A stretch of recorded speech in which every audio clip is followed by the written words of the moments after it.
Shalom. First and foremost, I want to give all praises, honor, and glory unto Yahweh, Bahashem, Yahweh Shai, Bahashem, Rachakodash. Double honors to the apostles of Great Millstone, and peace and salutations to the Akim who are tuning into these videos. And in this video, I want to speak about the trials that we go through every day while we're in this ministry. And because when you're in this ministry, you have your hand on the plow, and you're actually working for Yahweh Shai. You have put off the world, and now you're walking that straight and narrow. And that straight and narrow comes with a lot of adversity and difficulties that you have to endure through. And with the scriptures, not only do they give you that forewarning, but they also give you a means to manage through it by this word, the Comforter, and the brothers amongst this ministry. Because anything that we're going through, you have to understand that it's Satan that was sent down to try to sift you and overthrow your faith. And you have to be tested just as Job was tested, and you have to pass these tests. And nobody in this ministry is pardoned from these tests and these chastisements. And like how one of the elder brothers says, that Satan, he comes in many different forms, shapes, and sizes, whether it be through your woman or your actual physical ailments, financial situations, you name it. Anything that's going to hinder you, you have to prevail, and you can't let that overthrow your faith. And with the scriptures, they give you that means of enduring with this comfort. And one precept that I have here in mind, I got a few of them, but here in 2 Corinthians 4, and I'm going to start at verse 14. It says, knowing that he which raised up the Lord Yahweh Shai shall raise up us. Let me read that again. So it's 2 Corinthians 4, verse 14. It says, knowing that he which raised up the Lord Yahweh Shai HaMashiach shall raise up us also by Yahweh Shai, and shall present us with you. For all things are for your sakes, that the abundant grace might through the thanksgiving of many rebound to the glory of Yahweh B'Hashem Yahweh Shai. For which cause we faint not, but though our outward man perish, yet the inward man is renewed day by day. So no matter what situation you find yourself in, whether it's a medical, mental, financial situation, you always have to trust in the Lord. You got all these precepts to go back into, and these psalms also, which I'm going to read some good ones that uplifts that spirit. And all you have to understand, like the mindset that you need to have is that these are all just trials and tribulations, and you have to combat Satan just as Job did in his various situations when he was brought to a low estate. And you have to understand that the servant is not greater than the master. Yahweh Shai actually was put on the cross and died, and he was risen back up. And now all of us that are walking in his stead have to go through whatever trial and tribulation that we're going to have to go through. But only the elect are going to prevail through that. There's some actually who have put the hand on the plow in this ministry and have looked back. They let go of it, meaning they're not fit for the kingdom. They didn't have the Spirit with them, and ultimately they weren't studying these scriptures that I have right here in these tabs.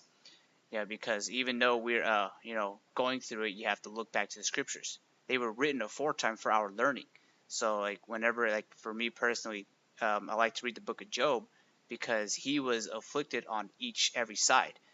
His family was perished, his woman went against him, even his friends went against him, and he was also physically touched. And the Lord allowed Satan to touch his flesh. He just wasn't allowed to kill him ultimately. And the scriptures speak about how the Lord isn't going to put too much that you can't handle. These are all just tests. They're not judgments. These are chastisements for you to overcome and learn from them. Just like it says here in verse 16, it says, for which cause we faint not, but through our outward man perish, yet the inward man is renewed day by day. And with that, it makes me think about the scripture that says, give us this day our daily bread. We have to continuously eat Yahweh B'Hashem Yahweh Shai's body, this word, drink the waters of living water that flow. And Part of that is actually, one, going through these chastisements, and then two, reading the scriptures and applying them so that you overcome them. And if you're not going through any of those two, that means that you're not in this ministry. Ultimately, you pretty much have snuck into the wedding without your garment. These are characteristics that the hopeful elect are going to show forth, and the elect are going to actually prevail against them and endure through them. Like the scripture says, many are called, but few are chosen. I've actually met a few people they looked like they were sincere about this. They were coming to camp, but now we don't know where they're at. No one can contact them. They blocked our number, however it may be. It's many cases. It isn't just here at the San Francisco camp that has happened. It took place almost in every camp in this ministry. But that's ultimately the scriptures, proving these people and testing them. Because here in Great Millstone, we actually apply the scriptures and we actually read these things. And some people are not fit for the battle. But the thing is, though, is when we're speaking these things, we're being a comforter unto you, and we're giving you that good news that, even though we're all catching hell, you got to remember the scriptures. You got to remember to pray, and you got to remember not to curse the Most High and die, not to let go of your integrity, like how Job's wife was trying to get him to do. That's the mindset of a winner, a person that's going to endure no matter what happens to him, no matter what the Lord throws at him. And that's who the Lord is dealing with as the elect, because he's trying us in the fire. I got that in Sirach too, but I'm going to read this here, finishing off in 2 Corinthians 4, verse 16. It says, "For which cause we faint not, but through our outward man perish, yet the inward man is renewed day by day. For our light affliction, which is but for a moment, worketh for us a far more exceeding and eternal weight of glory." You have to understand that we are all contending in this race for that uncorruptible crown, and you can't let no man take thy crown, not even yourself at times. That's why the scriptures speak about how Satan's trying to sift you out of this ministry. You have to have the full armor of Yahweh Bashim Halashai. You got to have the faith, you got to have the wisdom, all the works. And verse 18 says, "While we look not at the things which are seen, but at the things which are not seen. For the things which are seen are temporal, but the things which are not seen are eternal." And that's where we have the eye on the prize. The kingdom of heaven is within you already. If you believe, then you're still on that tightrope. And if you've already your faith was overthrown, you may be on that tightrope, but you're on the verge of falling. And ultimately, that this is all just that personal test that we're all going through. We have brothers in this ministry, of course, as part of it, but the main thing that is being worked on right here is you yourself and that relationship you have with Yahweh Bashim Yahweh Shai. Though he slay me, yet will I keep my integrity. And I want to read this in James 1 and 2, because think it not strange when these things happen to you. Whether it be like a toothache, you got to have an emergency dentist appointment, or your finances, pummeled, you weren't saving for a rainy day. Understand that all these things are just things that the Lord put upon you so that you can prevail against them. And it says James 1 and 2, it says, "My brethren, count it all joy when you fall into diverse temptations." And I'm going to continue on verse 3. It says, "Knowing this, that the trying of your faith worketh patience. But let patience have her perfect work, that ye may be perfected and entire, wanting nothing. If any of you lack wisdom, let him ask of Yahweh Bashim Halashai, that giveth to all men liberally, and upbraided not, and it shall be given him." And for an example, in a case scenario, like if you have a medical condition where you're pretty much out, and you're not able to perform various tasks because of whatever medical condition it is. Let's say like you're on a bike and you fall and you sprain your ankle. Well, ultimately that means that you're being tested right there, and you need to pray to Yahweh Hashem Shai for that health, for you to be able to get back up on your feet. The Lord is ultimately testing you. If it's a financial situation, that means that the Lord wants you to ask him personally for what you need in this ministry, so that you don't overthrow your faith, so that you keep your integrity. Like it says right there, whatever you need, you have to ask Yahweh Bashim Shai. And you can't do that if you don't have a personal relationship with Yahweh Bashim Shai.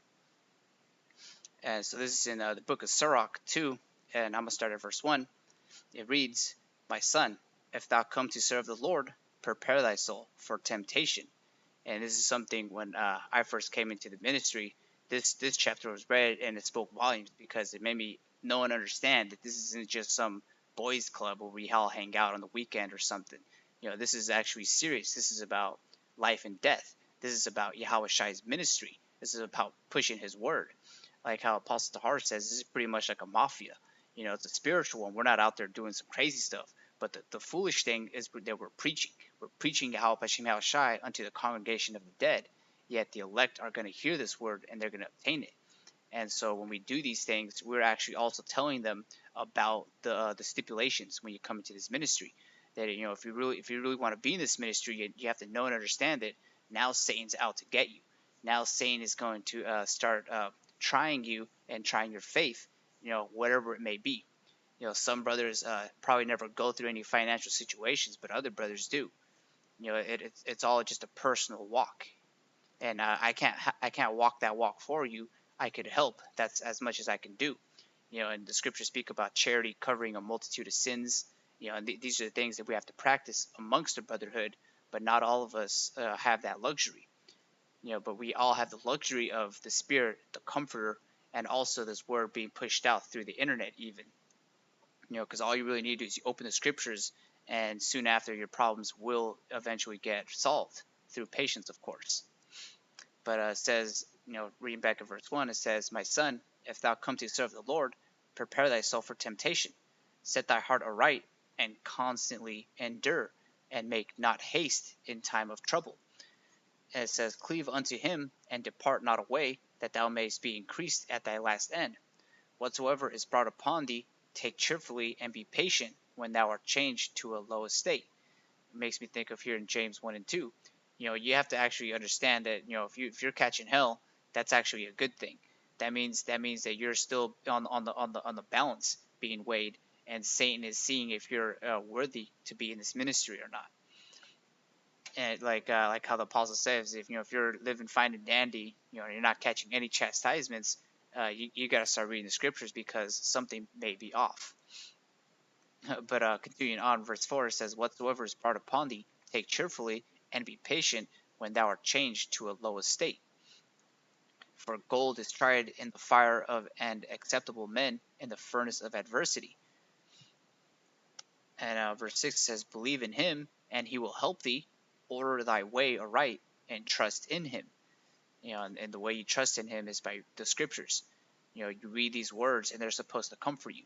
If you read these words and nothing's helping, then then you need to evaluate yourself, examine yourself whether you be in the faith, because these scriptures have to apply to you if you're of the hopeful elect. These are things that we're constantly doing in this ministry. And I want to read this also in Hebrews 12, verse 6. It says, "For whom the Lord loveth, he chasteneth, and scourgeth every son whom he receiveth. If ye endure chastening," there's that word endure again, because that's the what the hopeful elect are doing right now, is we're enduring the chastisements. An observation that I had, well, with just in the times of Noah, everybody else was given into marriage, drinking and partying and living that debauchery lifestyle. But us in the ministry, if your hand is on the plow, then your world pretty much ended. We pretty much disregard our lives, and we live through Yahweh Shai. So we have nothing to look back to, and that's part of that enduring, because we know that the only way we can really make it out of this is through working for Yahweh Bashim Yahweh Shai, enduring the chastisements that are laid before us. So I'm going to read verse 7 again. It says, "If ye endure chastising, the Most High dealeth with you as with sons. For what son is he whom the Father chasteneth not? But if ye be without chastisement, whereof all are partakers, then are ye bastards and not sons." That's what I was saying just a few minutes ago. These are things you got to evaluate, consider. I'm going to read these Psalms also. Or before that, I'll read this too. Because one thing, the scriptures do speak about us being, in this low state, being meek, wearing our sackcloths of mourning. But we have to understand that this is just for a small set time. Like right here, back in 2 Corinthians 2, 4 and 17 it says, "For our light affliction is but for a moment, worketh for us a far more exceeding and eternal weight of glory." Because you're in this ministry, you're contending for that slot to be delivered from this hell. Because after this, we're not going to catch hell. The law is going to be written on our inward parts, and we're never going to have a financial burden, a financial crisis, or whatever. A medical ailments, our women's aren't going to come up against us. The kingdom is going to be fine and dandy, and that's why we are yearning for in this ministry. I'm gonna get this precept here in Matthew 5 real quick. Just real quick, I've been reading this one a lot also. Matthew 5 and verse 6, it says, "Blessed are they which do hunger and thirst after righteousness, for they shall be filled." So we're not right now. We're in that mourning period. It's the time of sorrow, but the time of mirth is going to happen when we're delivered from this place, and we're going to see our enemy. Because the main reason us of the hopeful elect are actually going through these things is because Esau is controlling the world, and he's doing everything and anything in his power to keep us in this downward state. But no one understand that the tables are going to be turned once the elect are delivered. Then that's going to be the time of rejoicing. And this is in Baruch 4 verse 25. It says, "My children, suffer patiently, and wrath that is come upon you from the Most High Yahweh B'Shem Yahushai. For thine enemy hath persecuted thee, but shortly thou shalt see his destruction, and shalt tread upon his neck." And that's the mindset that we have to have. Even though like Esau's ruling everything in chaos, we know and understand that that's only for a certain period of time. Pertaining to the book of Daniel, where it talks about all the nations that were ruling in the visions that he was seeing. But the last and final one, the meteor that struck down that statue, represents the nation of Israel. Yahweh Shai setting the kingdom forever, and it's never going to be taken down. All these heathen nations are temporal, but the kingdom to come is forever, eternal. But this is in Psalms 37. And this is something too about these Psalms. If you're in any situation, you always go into a Psalm, and they should uplift you, because all these songs were written for us to be comforted. So this is Psalms 37, verse 1. It says, "Fret not thyself because of evildoers, neither be thou envious against the workers of iniquity. For they shall soon be cut down like the grass, and wither as the green herb. Trust in the Lord, Yahweh B'Shem Yahushai, and do good." And doing good is having patience, enduring.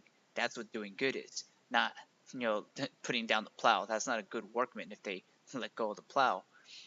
But continuing on, it says, "So shalt thou dwell in the land, and verily thou shalt be fed." We are hungering for that. We thirst for righteousness, and those people that are thirsting for righteousness, they're going to be fulfilled. The meek shall inherit the earth. And verse 4 it says, "Delight thyself also in the Lord Yahweh B'Shem Yahushai, and he shall give thee the desires of thine heart. Commit thy way unto the Lord, trust also in him, and he shall bring it to pass. And he shall bring forth thy righteousness as the light, and thy judgment as the noonday. Rest in the Lord, and wait patiently for him. Fret not thyself because of him who prospereth in his way, because of the man who bringeth wicked devices to pass." Going into Esau and the 2/3 lot, where they're pretty much just like guys in the days of Noah. They're just giving into marriage, drinking, debauchery. Their world is almost at an end, but ours is about to start. I'm gonna read this also too in Psalms 23. It says, "The Lord Yahweh B'Shem Yahushai is my shepherd; I shall not want. He maketh me to lie down in green pastures. He leadeth me beside the still waters. He restoreth my soul. He leadeth me in the paths of righteousness for his name's sake. Yea, though I walk through the valley of the shadow of death, I will fear no evil, for thou art with me. Thy rod and thy staff, they comfort me." So know and understand that Yahweh B'Shem Yahushai, even though you are going through these things, he's there, and the angels are there to minister also, just as long as you're actually praying. And if you're just catching hell and you're doing nothing about it, that's pretty much being a sluggard. You're not doing what you're supposed to be doing. You're supposed to call upon Yahweh B'Shem Yahushai when you're in a low state. And the last precept I wanted to read is in 1 Peter 4 verse 12. It says, "Beloved, think it not strange concerning the fiery trials which is to try you, as though some strange thing happened unto you. So don't focus too much on the fact that you're going through these things, but more just focus on the fact on how you're going to endure through those things. And verse 13 it says, "But rejoice inasmuch as ye are partakers of Hamashiach's sufferings, that when his glory shall be revealed, ye may be glad also with exceeding joy. If ye be reproached for the name of Hamashiach, happy are ye, for the Spirit of glory and of God resteth upon you. On their part is he evil spoken of, but on your part he is glorified. But let none of you suffer as a murderer, or as a thief, or as an evildoer, or as a busybody in other men's matters."